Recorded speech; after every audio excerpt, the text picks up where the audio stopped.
So this morning I want us to think about being salt and being light. Matthew 5:13 through 16, Jesus said, "You are the salt of the earth, but if the salt loses its saltiness, how can it be made salty again? It is no longer good for anything except to be thrown out and trampled underfoot. You are the light of the world. A town built on a hill cannot be hidden.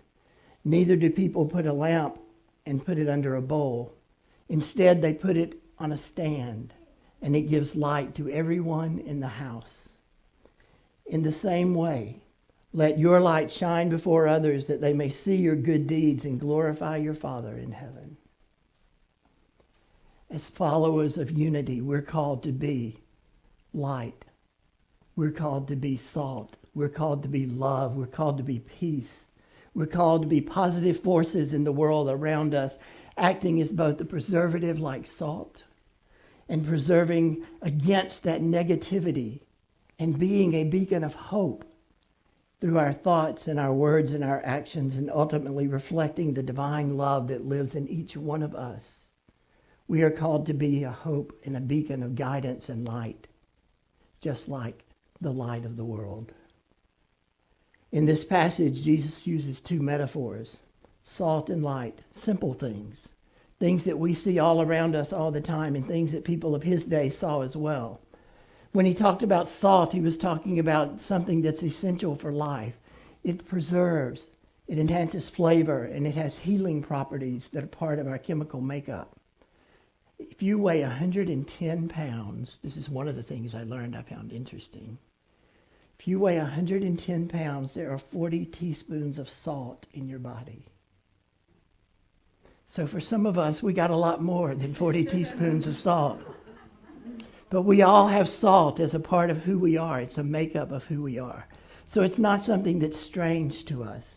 When Jesus calls us the salt of the earth, he's inviting us to be the agents of preservation, agents of enhancement, and agents of healing in this world. Metaphysically, the salt of the earth is a person who's true to himself in his contacts with others.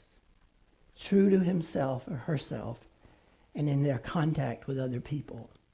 Just as salt imparts flavoring to food, so we're to do that for others around us. Salt in its essence is a symbol of that preservation and that flavor and that healing. So when Jesus refers to us as the salt of the earth, he's inviting us to embody that. To embody those qualities in our daily lives.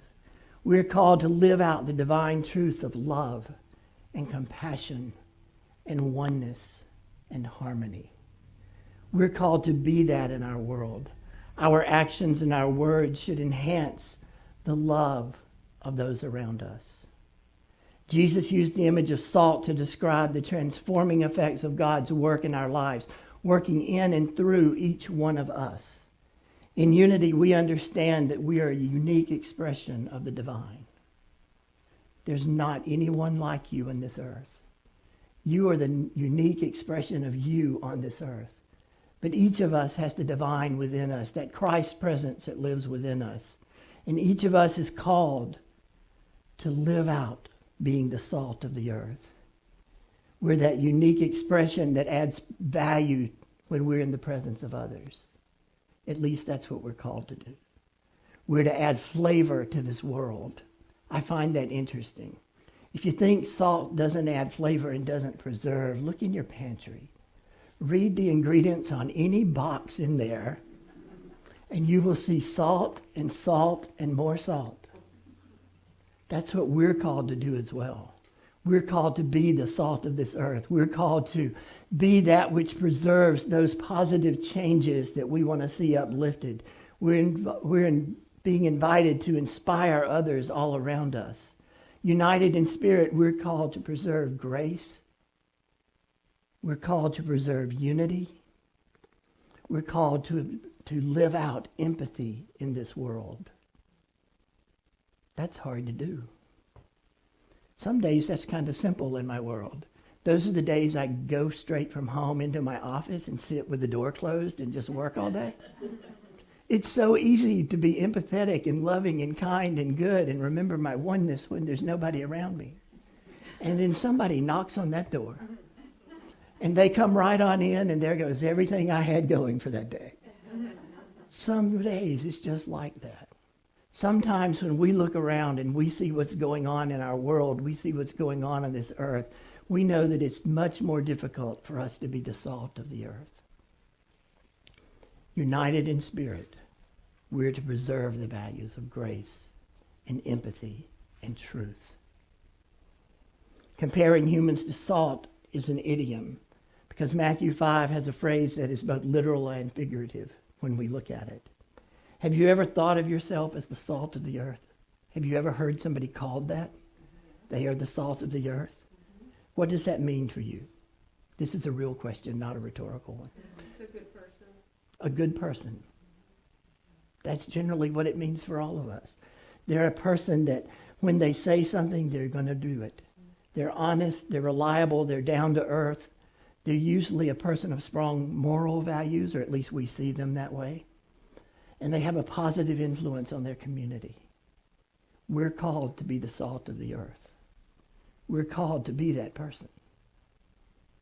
Just think about that for a moment.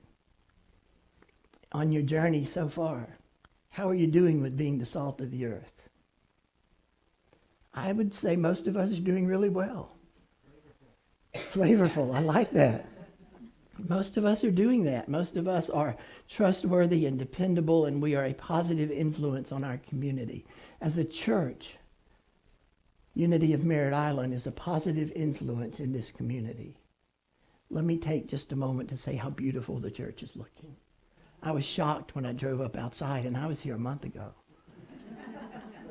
So it has changed a lot in a month. There's a lot going on, and I say thank you for that, because that's going to pull people in. That's going to have people see this community and notice that things are changing. They're not just like they've always been.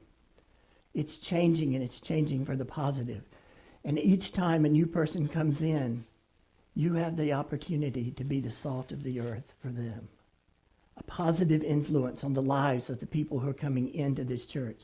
You have the opportunity to be that dependable, positive influence on this community. God is in us. The Christ presence living in each one of us. The divine living in each one of us is what we should be reaching out with. When we align ourselves with that divine and we reach out into this community, we can share the love and the care that we have for the place where we live. I believe that our being salt transcends chaos. It's supposed to anyway. It's supposed to transcend all of the things in the world that are going on. And we're to be the representative of God on this earth. We're to be the hands and the feet and the heart of God to those around us. Yet often we get busy and we forget what our calling is. We forget to spend time in prayer and meditation, and we become so wrapped up with the things going on in the world and the outer circumstances that are going on that we forget that we are called to be the salt of the earth. But we are. We have to continue to connect with our oneness and follow a path of love and healing and unity. Salt was important in Jesus' day because they didn't have the ways to preserve food that we have now. And I was wondering where it came up with the line that says, what if salt loses its saltiness? And I'm told that in the Dead Sea, actually the salt can lose its saltiness.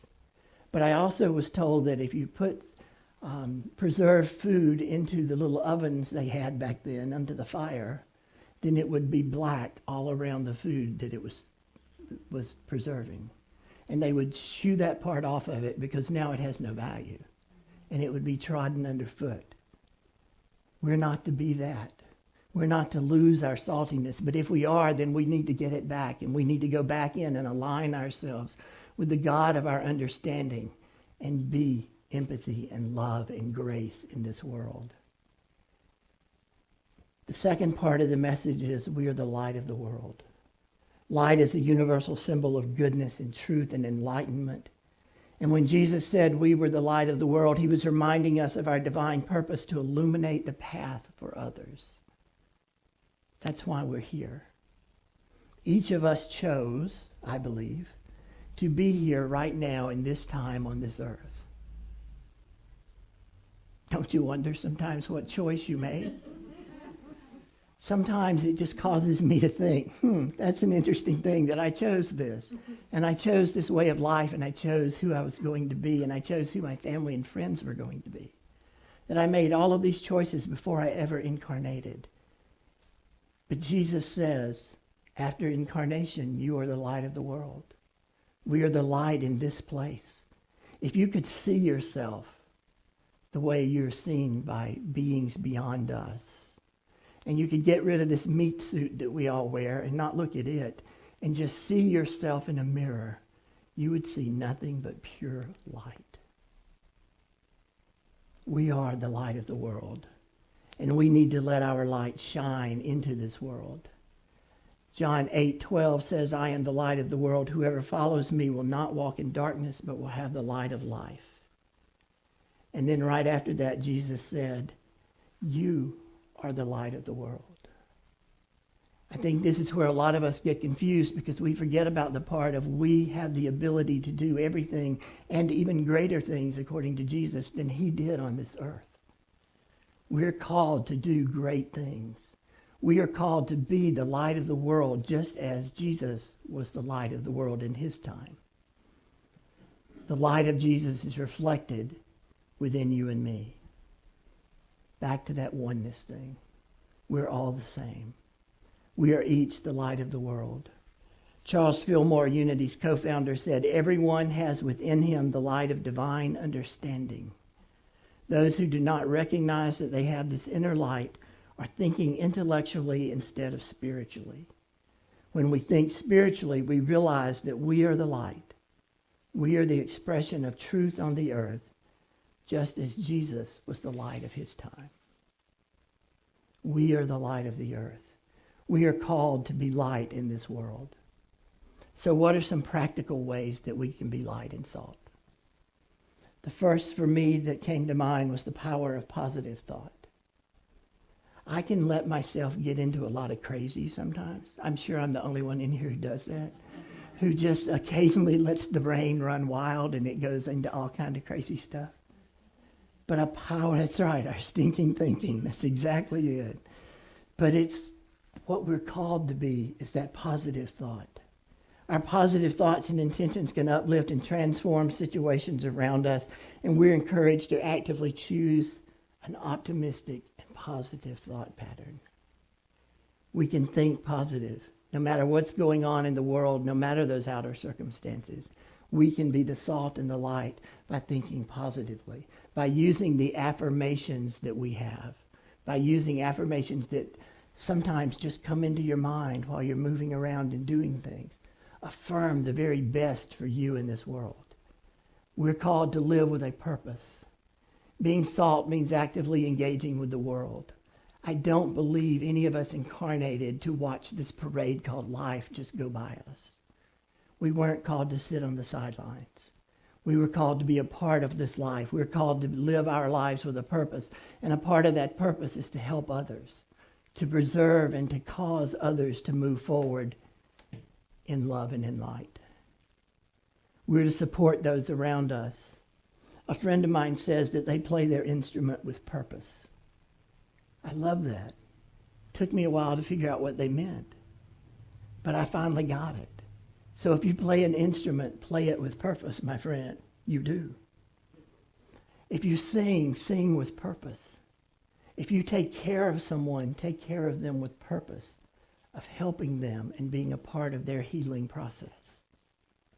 We're called to be a beacon of light to those around us, sharing our spiritual understanding and truth with others.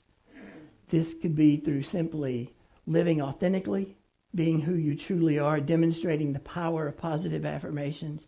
Jim Palmer, who's a New Thought writer, says telling people that God loves them is good theology. Showing people that you love them is what transforms the world.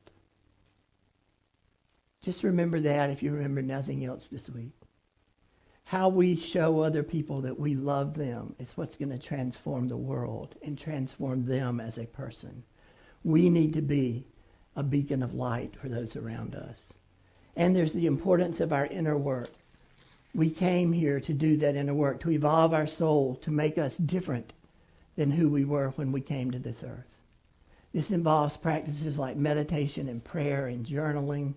It involves sometimes a self-reflection and realigning ourselves with our highest and best potential.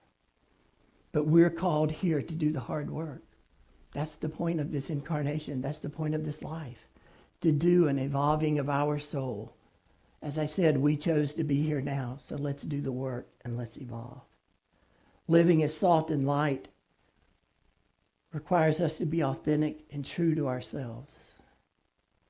It's acting with integrity and with compassion. It's speaking encouraging words and speaking truth. It's offering support and healing to those in need. It's shining our light without fear, knowing that our light is the gift to this world that we have to give. In unity, we're blessed with a community that supports and uplifts each other. If you haven't felt that already, you will. Keep coming around, keep hanging out, you'll get it. This is a community that loves and supports one another. And that's important because when we embrace our role as salt and light, then we know that our presence in this world can make a difference for someone else. Let us shine brightly, for in doing so we glorify the divine spirit within us and bring forth the kingdom of heaven on earth. I close with two versions of the prayer of St. Francis of Assisi. You've heard this many times, but it speaks to being salt and light. Lord, make me an instrument of your peace. Where there is hatred, let me sow love. Where there is injury, pardon. Where there is doubt, faith. Where there is despair, hope. Where there is darkness, light. Where there is sadness, joy. Now I want to change it up. I want to put it in an affirmative prayer statement. Lord, make me an instrument of your peace. Where there is hatred, I am love. Where there is injury, I am pardon. Where there is doubt, I am faith. Where there is despair, I am hope. Where there is darkness, I am light. Where there is sadness, I am joy. O divine Master, grant that I may not seek so much to be consoled as to console, to be understood as to understand, to be loved as to love. For it is in giving that we receive, it is in pardoning that we are pardoned, and it is in dying that we are born to eternal life. And so it is. Namaste.